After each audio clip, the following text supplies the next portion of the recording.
സിന്ദൂരരേഖ ഭാഗം 90.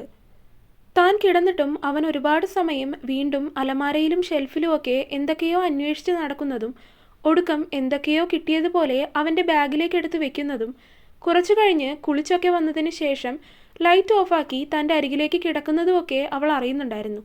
എങ്കിലും അവനെ മൈൻഡ് ചെയ്യുന്നില്ല എന്ന രീതിയിൽ അവൾ മൈൻഡ് ചെയ്യാതെ അങ്ങനെ തന്നെ കിടന്നു. ഇന്നലെ വരെ രാത്രിയെന്നോ പകലെന്നോ ഇല്ലാതെ പ്രണയമഴയിൽ മുങ്ങി നിവർന്നിരുന്നവരാണ്. പക്ഷേ എന്നിട്ടും ഇന്നിപ്പോഴുള്ള അവൻ്റെ ഈ പെട്ടെന്നുള്ള ഭാവവ്യത്യാസവും തന്നോടുള്ള ഈ ദേഷ്യത്തോടെയുള്ള പെരുമാറ്റവും എല്ലാം അവളെയും നല്ലപോലെ വേദനിപ്പിക്കുന്നുണ്ടായിരുന്നു. അവൻ പെട്ടെന്നങ്ങനെ അല്പം ദേഷ്യമുള്ളതുപോലെ സംസാരിച്ചപ്പോൾ ഉള്ള ആ ഒരു പരിഭവത്തിൽ അവൻ അടുത്തു വന്ന് കിടന്നിട്ടും തിരിഞ്ഞു നോക്കാനോ കണ്ണു തുറന്നവനെ നോക്കാനോ പോയില്ല. ഇരുവരുടെയും ഇടയിൽ വല്ലാത്തൊരു നിശബ്ദത നിറഞ്ഞു നിന്നു. കുറച്ചു നേരം അങ്ങനെ കിടന്നു കഴിഞ്ഞപ്പോൾ അവൻ്റെ ഉള്ളിൽ എന്തോ ഒരു വിഷമം ഉള്ളതുപോലെ അവൾക്കും തോന്നാൻ തുടങ്ങി. കാരണം അല്ലെങ്കിൽ ഇത്രയും നേരം ഇല്ലാതിരുന്ന ഈ ഒരു പരിഭവവും ദേഷ്യവും തന്നോടവൻ കാണിക്കേണ്ട കാര്യമില്ല. കുറച്ചു കഴിഞ്ഞപ്പോഴേക്കും അവൻ തന്നെ അവളെ ഇടുപ്പിലൂടെ കൈയിട്ട് തന്നിലേക്ക് ചേർത്ത് കിടത്തിയിരുന്നു. അമ്മാളും ഒന്നും മിണ്ടിയില്ല. അവനെ തടയാനോ അവനിലേക്ക് കൂടുതൽ ചേർന്ന് കിടക്കാനോ അവൾ ശ്രമിച്ചില്ല. അമ്മു, അവൻ വിളിച്ചിട്ടും അവൾ മിണ്ടിയില്ല. അമ്മു, അവൻ വീണ്ടും വിളിച്ചു. പക്ഷേ അപ്പോഴും അവളിലെ പരിഭവം ഒരുപിടി മുന്നിൽ നിൽക്കുന്നത് കൊണ്ട് തന്നെ അവൾ വിളി കേട്ടില്ല. സംസ്കൃതി, എന്താ, എന്നെ ഉറങ്ങാനും സമ്മതിക്കില്ലേ? അമ്മൂന്ന് വിളിച്ചിട്ടും അവൾ വിളി കേൾക്കുന്നില്ല എന്നായതും അവൻ അവളുടെ പേര് തന്നെ എടുത്തു വിളിച്ചു. അവൻ്റെ ആ വിളി കൂടി കേട്ടതും അവൾക്ക് നിയന്ത്രണം നഷ്ടപ്പെട്ടതുപോലെ അവൾ തിരികെ അവനോട് ദേഷ്യത്തോട് ചോദിച്ചു. അന്നേരം എൻ്റെ ഫയൽ കണ്ടില്ല. ഇമ്പോർട്ടൻ്റ് ഫയലായിരുന്നു. അത് അന്വേഷിച്ചിട്ടും കിട്ടാതിരുന്നൊരു ടെൻഷൻ കാരണമാണ് അന്നേരം നിന്നോട് ദേഷ്യത്തോട് ചോദിക്കേണ്ടി വന്നത്. സോറി. അവളുടെ കവിളിൽ ഒന്ന് ചുണ്ടുരസിക്കൊണ്ട് അവൻ പറഞ്ഞു. അല്ലെങ്കിലും മനുവേട്ടന് തോന്നുമ്പോഴൊക്കെ എന്നോട് ദേഷ്യപ്പെടും. തോന്നുമ്പോൾ എന്നെ വഴക്ക് പറയും. അങ്ങനെ നിങ്ങൾക്ക് തോന്നുമ്പോൾ എന്നെ എന്ത് വേണമെങ്കിലും ചെയ്യാം. അങ്ങനെയാണല്ലോ. എന്തുകൊണ്ടോ അവളുടെ ഉള്ളിൽ അന്നേരം സങ്കടം അധികരിച്ചു വരുന്നുണ്ടായിരുന്നു. കാരണം ഇന്നിങ്ങോട്ട് പോരുന്നത് വരെ തന്നോട് നല്ല രീതിയിൽ സ്നേഹത്തോടെ പെരുമാറിയിരുന്നവനാണ്. പെട്ടെന്ന് വീട്ടിലേക്ക് വന്നു കഴിഞ്ഞപ്പോഴുള്ള അവൻ്റെ ഈ പെരുമാറ്റവും ദേഷ്യം കാണിക്കുന്നതുമൊക്കെ അവൾക്ക് ഒട്ടും അക്സെപ്റ്റ് ചെയ്യാൻ പറ്റുന്നുണ്ടായിരുന്നില്ല. അതുകൊണ്ട് തന്നെ അവളുടെ മനസ്സിൽ തോന്നിയ കാര്യങ്ങളെല്ലാം അതുപോലെ തന്നെ അവൾ അവനോട് ചോദിക്കുകയും തിരികെ സംസാരിക്കുകയും തന്നെ ചെയ്തു. അമ്മു, ഞാൻ പറയട്ടെ? വേണ്ട. സംസ്കൃതി, അങ്ങനെയല്ലേ കുറച്ചു മുന്നേ വിളിച്ചത്? അത് ഞാൻ വിളിച്ചിട്ട് നീ വിളി കേൾക്കാത്തത് കൊണ്ട് അങ്ങനെ വിളിച്ചതല്ലേ? വേണ്ട, ഇനിയും അങ്ങനെ തന്നെ വിളിച്ചാൽ മതി. അമ്മു, എനിക്ക് ദേഷ്യം വരുന്നുണ്ട്. ഞാൻ പെട്ടെന്ന് ആ ഒരു ടെൻഷനിൽ പറഞ്ഞു പോയതാണെന്ന് പറഞ്ഞില്ലേ? സോറി പറഞ്ഞില്ലേ? അവൻ പറഞ്ഞിട്ടും അമ്മാളും ഒന്നും തിരികെ മിണ്ടിയില്ല. അവളുടെ ഉള്ളിൽ പല കാര്യങ്ങളായിരുന്നു. ആകെ കൂടി ഒരു വെപ്രാളം പോലെ, എന്തോ അരുതാത്തത് നടക്കാൻ പോകുന്നു എന്ന് മനസ്സ് പറയും പോലെ. അമ്മു, എനിക്കൊരു കാര്യം പറയാനുണ്ട്. അവൻ പറഞ്ഞിട്ടും അവൾ മിണ്ടിയില്ല. സംസ്കൃതി, എന്താ? ഞാൻ 2 മാസത്തേക്ക് ഇവിടെ ഉണ്ടാവില്ല. ഉണ്ടാവണ്ട, എങ്ങോട്ടെങ്കിലും പോ. അപ്പോഴും അവളിലെ പരിഭവം വിട്ടുമാറാത്തതുപോലെ അവൾ ഉരുളക്കുപ്പേരി പോലെ മറുപടി പറഞ്ഞു. ഞാൻ മറ്റന്നാൾ US പോവാണ്. എന്താ? അവൻ അങ്ങനെ പറഞ്ഞതും അവൾ ഞെട്ടലോടെ തൊട്ടടുത്ത് തന്നെ അവൻ്റെ അടുത്ത് നിന്ന് എഴുന്നേറ്റു. ഇത്ര നേരം അവൻ തൻ്റെ പരിഭവം മാറ്റാൻ വേണ്ടി തമാശ പറയുന്നതായിരിക്കും എന്നാണ് അവൾ കരുതിയത്. പക്ഷേ അവൻ്റെ സംസാരത്തിലെ ഗൗരവം കണ്ടതും അവൻ തമാശ പറയുകയല്ല എന്നവൾക്ക് മനസ്സിലായി. ഞാൻ പറഞ്ഞത് കേട്ടില്ലേ? ഞാൻ മറ്റന്നാൾ US പോവാണെന്ന്. വെറുതെ തമാശ കളിക്കല്ലേ മനുവേട്ടാ? പിന്നെ ഇക്കാര്യത്തിൽ ഇത്ര തമാശ പറയാൻ എന്തിരിക്കുന്നു? ഞാൻ കാര്യമായിട്ട് തന്നെ പറഞ്ഞതാണ്. ഗൗരവം ഒട്ടും വിടാതെ തന്നെ അവൻ അവളോട് വീണ്ടും പറഞ്ഞു. വീണ്ടും അവൻ പറയുന്നത് കേട്ടതും അമ്മാളുവിൻ്റെ നെഞ്ചിലേക്ക് അവൾക്കൊരു സൂചി കുത്തി ഇറക്കും പോലൊരു വേദന തോന്നി. ശരിക്കും പോവാണോ? അവൾ വീണ്ടും ചോദിച്ചതും അവളുടെ ശബ്ദത്തിലെ പരിഭവം മറന്ന് അവിടെ സങ്കടം അധികരിച്ചിരുന്നു. അത് കേട്ടതും അവനും ചെറിയ രീതിയിൽ വിഷമായി. എങ്കിലും താനും കൂടി വിഷമിച്ചാൽ അതൊരു പക്ഷേ അവൾക്ക് വീണ്ടും സങ്കടം കൂട്ടുകയായിരിക്കും ചെയ്യുക എന്ന് മനുവിന് നന്നായിട്ടറിയാം. പോണം.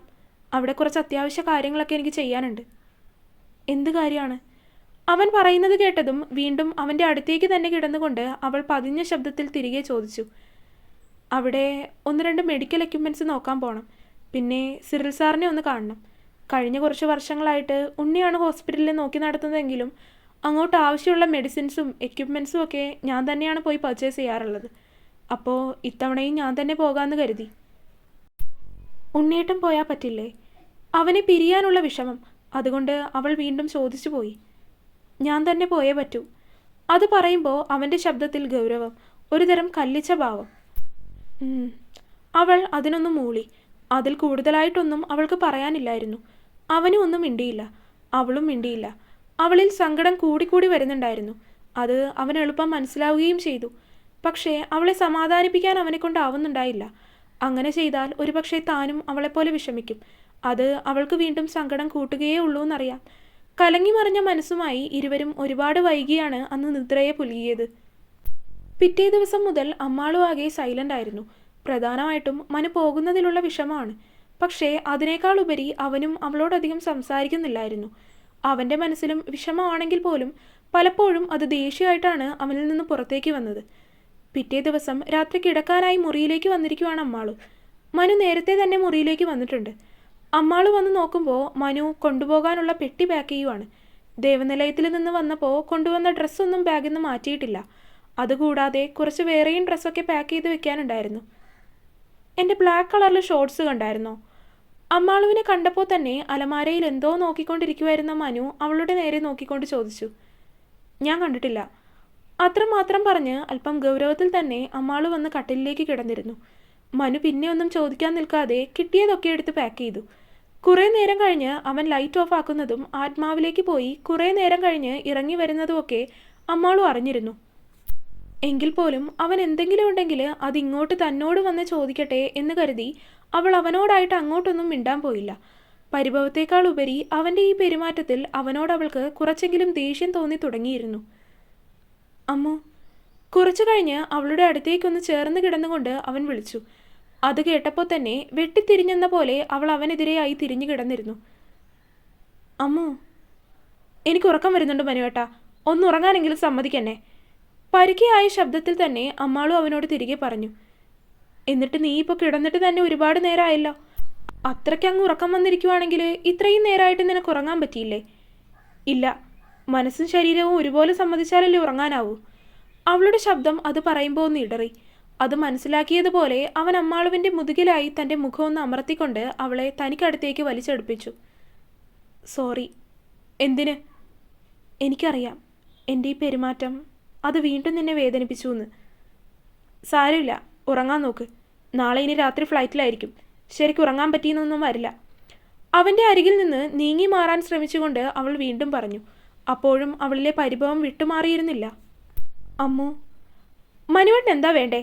അവൻ വീണ്ടും തന്നെ വിളിക്കുന്നത് കേട്ടതും സഹി കെട്ടതുപോലെ അവൾ അവനോട് തിരികെ ദേഷ്യത്തോടെ തന്നെ ചോദിച്ചു പോയി. നീ ഇങ്ങോട്ട് തിരിഞ്ഞു കിടക്ക്. ഇനി അതായിട്ടൊരു കുറവ് വേണ്ട. സമാധാനമാവട്ടെ എന്ന പോലെ അവൾ അവൻ്റെ നേർക്ക് തിരിഞ്ഞു കിടന്നു. അവൾ തൻ്റെ നേരെ തിരിഞ്ഞതും അവൻ കൈ ഉയർത്തി അവളുടെ കവിളിലൊന്ന് തൊടാൻ ശ്രമിച്ചു. പക്ഷേ അതിനു മുന്നേ തന്നെ അവൾ അവൻ്റെ കൈകൾ തട്ടിമാറ്റി. എന്നെ തൊടരുത്. ദേ അമ്മു, എനിക്ക് ദേഷ്യം വരുന്നുണ്ട്. നിങ്ങൾക്ക് മാത്രമാണോ ദേഷ്യം? അവളും അവന് വിട്ടുകൊടുത്തില്ല. അവൻ കണ്ണുകളൊന്ന് ഇറുക്കിയടച്ചു, ദേഷ്യം നിയന്ത്രിക്കാൻ എന്ന പോലെ. ഞാനല്ലെങ്കിലും ആരാ? നിങ്ങൾക്ക് തോന്നുമ്പോൾ ദേഷ്യപ്പെടും, തോന്നുമ്പോൾ തോന്നുന്നതൊക്കെ ചെയ്യും, പറയും, ഇഷ്ടമാണെന്ന് പറഞ്ഞു. അതിനുശേഷം എല്ലാ അർത്ഥത്തിലും എന്നെ സ്വന്തമാക്കി. ഭർത്താവാണല്ലോ, അപ്പോൾ എന്ത് കാണിച്ചാലും കുഴപ്പമില്ല. നിങ്ങൾക്ക് നിങ്ങളുടെ ഇഷ്ടം തീർക്കാൻ സംസ്കൃതി. അവൻ്റെ അലർച്ച പോലെയുള്ള ശബ്ദം. അമ്മാളു പെട്ടെന്ന് പറയാൻ വന്നെന്ന് നിർത്തി. അവൻ അവളെ തനിക്ക് നേരെ തിരിച്ച് കട്ടിലിൽ അവൾക്ക് മുകളിൽ വന്നു. അവളുടെ കവിളിൽ കുത്തിപ്പിടിച്ചു. എന്താ നീ പറഞ്ഞത്? എന്താ നീ പറഞ്ഞതിൻ്റെ അർത്ഥം? നീ ഇപ്പോൾ പറഞ്ഞത് ഞാൻ വെറും ശരീരസുഖത്തിന് വേണ്ടി? ഛേ! മനു ദേഷ്യത്തോടെ പറഞ്ഞ് അവളുടെ കവിളിൽ നിന്ന് കൈയെടുത്ത് മുറിയിൽ നിന്ന് ഇറങ്ങിപ്പോയി. പെട്ടെന്നുള്ള അവൻ്റെ ആ ഒരു പ്രവൃത്തിയിൽ അവനെ ഒന്ന് വിളിക്കാൻ പോലും ആവാതെ അവൾ അവിടെ തന്നെ ഇരുന്നു പോവുകയാണ് ചെയ്തത്. തുടരും. അപ്പോൾ വീഡിയോ കണ്ടവരെല്ലാവരും വീഡിയോ ലൈക്ക് ചെയ്യുക. നിങ്ങളുടെ അഭിപ്രായങ്ങൾ എന്തായാലും അത് കമൻ്റായിട്ട് അറിയിക്കുക. ചാനൽ സബ്സ്ക്രൈബ് ചെയ്യാത്തവരൊക്കെ സബ്സ്ക്രൈബ് ചെയ്യുക. അപ്പോൾ അടുത്ത പാർട്ടായിട്ട് നാളെ തന്നെ വരാട്ടോ. ബൈ.